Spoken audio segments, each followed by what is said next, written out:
Bueno, y así iniciamos nuestro espacio de salud mental con una fecha muy relevante a conmemorar, porque cada 13 de enero visibilizamos el Día Mundial de la Lucha contra la Depresión.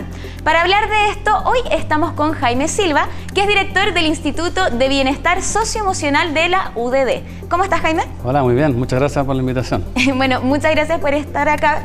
Y primero, nosotros hablamos de depresión quizá en los círculos cercanos, día a día, pero queremos saber, ¿cómo defines tu depresión?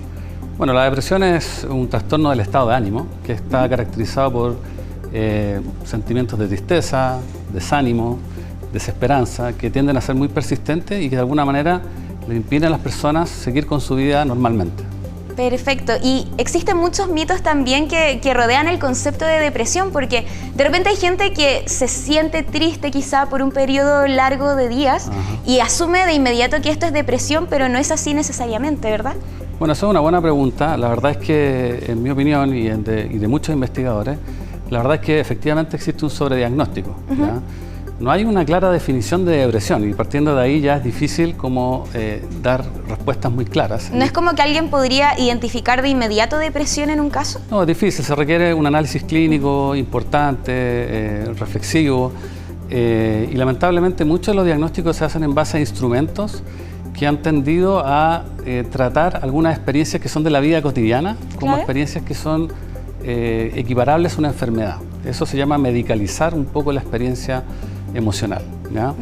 Y esto por supuesto que no es en todos los casos, pero cuando ocurre efectivamente, como tú dices, algunas experiencias que no son una enfermedad se transforman en un problema que se tiende a tratar como una enfermedad. Por ejemplo, con psicofármacos, ¿ya? Claro, de hecho es lo más común de repente cuando uno escucha que se tiene depresión, pasan a tomar fármacos. Lamentablemente hoy en día, piensa tú que el Ministerio de Salud comunicó que en los últimos 2 años el uso de psicofármacos aumentó un 89%. ¿ya? ¿Pero eso lo vemos como algo positivo o negativo? No, en mi opinión tenemos que buscar distintas formas de manejar los problemas de salud mental en general, ¿ya? Y esto pasa por una pregunta de país también. ¿Qué sucede con nuestro país que hay una creciente tasa de malestar psicológico? ¿Ya? Y eso por supuesto no va a estar alojado en una sola dimensión. Esto no es solo un problema biológico, tampoco es solamente un problema psicológico. Tiene muchos factores. Tiene muchos factores, desde factores del urbanismo, desde factores que tienen que ver con la sociedad en general, con factores políticos, etc. Entendemos que es un problema complejo finalmente. ¿Y qué pasa, por ejemplo, cuando nosotros identificamos que una persona cercana a nosotros, sea familiar, sea un amigo o una amiga, nos dice que tiene depresión? ¿De qué forma nosotros podemos ser un aporte en esa situación? Bueno, hoy día a la gente le es más fácil decir tengo depresión que tengo tristeza, y eso para mí es un problema. ¿Ya? Y lo que yo creo y pienso que es recomendable es hacerse la pregunta de qué es ese estado emocional que hay detrás de lo que llamamos depresión. Y ese estado emocional generalmente es, como hemos dicho, la experiencia emocional de tristeza, que tiene algunas características muy importantes. La tristeza siempre ocurre como una respuesta frente a la desconexión. ¿Desconexión de qué? Bueno, lo más común es la desconexión con un ser querido, es decir, una ruptura afectiva, una pérdida afectiva, un conflicto interpersonal, de manera que las personas sienten que ese lazo se ha roto de alguna forma, ¿ya? Sin embargo, la tristeza es una emoción que emerge con otras experiencias de desconexión con la naturaleza, desconexión con el presente, desconexión con tus propósitos de vida. Por lo tanto, si tú tienes una persona que experimenta tristeza, yo te recomendaría, bueno, tener una conversación respecto de aquello que esta persona necesita reconectar, ¿ya? Eso de alguna manera también habla de nuestro país. ¿Por qué Chile tiene tasas tan altas de depresión? Y en tu análisis, por ejemplo, podríamos, en tu opinión básicamente, ¿por qué podemos hablar de que Chile tiene tantas cifras de depresión? Eso es una buena pregunta, yo creo que es una pregunta país. Pienso que de alguna manera refleja que en el fondo estamos desconectados de algo. Nos falta de alguna manera entender y contarnos una historia que nos permite decir, ok, esto hace falta en el país para reconectar, para generar, ¿verdad?, lazos en la dimensión que sea relevante, ¿ya? Para retomar un camino conjunto y de alguna manera revierta sobre todo una situación muy grande que vivimos actualmente de incertidumbre, ¿ya?